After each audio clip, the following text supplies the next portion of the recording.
অন্তর্বর্তীকালীন সরকার জুলাই গণঅভ্যুত্থানে জনপ্রত্যাশাকে ধারণ করে, কিন্তু সরকারের স্বকীয়তা, সংস্কার উদ্যোগ, বিচার প্রক্রিয়া, সুষ্ঠু নির্বাচন ও স্বাভাবিক কার্যক্রমকে বাধাগ্রস্ত করে এমন কর্মকাণ্ড অর্পিত দায়িত্ব পালন করাকে অসম্ভব করে তুললে সরকার জনগণকে সঙ্গে নিয়ে প্রয়োজনীয় সিদ্ধান্ত গ্রহণ করবে।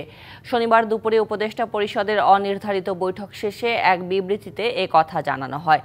প্রধান উপদেষ্টা অধ্যাপক মোহাম্মদ ইউনূসের সভাপতিত্বে পরিকল্পনা কমিশনে এই বৈঠক অনুষ্ঠিত হয়।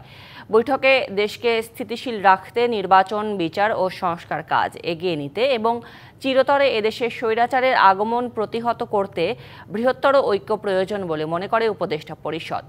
এ বিষয়ে অন্তর্বর্তী সরকার রাজনৈতিক দলগুলোর বক্তব্য শুনবে এবং সরকারের অবস্থান স্পষ্ট করবে। বিবৃতিতে বলা হয়, শত বাধার মাঝেও গোষ্ঠীর স্বার্থকে উপেক্ষা করে সরকার তার অর্পিত দায়িত্ব পালন করে যাচ্ছে। যদি পরাজিত শক্তির ইন্ধনে এবং বিদেশি ষড়যন্ত্রের অংশ হিসেবে সরকারের উপর আরোপিত দায়িত্ব পালনকে অসম্ভব করে তোলা হয়, তবে সরকার সকল কারণ জনসম্মুখে উত্থাপন করে পরবর্তী সিদ্ধান্ত গ্রহণ করবে। নগদ পেমেন্টে 500 টাকা পর্যন্ত ক্যাশব্যাক আর লেনদেনে প্রতিদিন ডিপ ফ্রিজ এবং ঘন্টায় ঘন্টায় এসি, টিভি সহ দারুণ সব গিফট।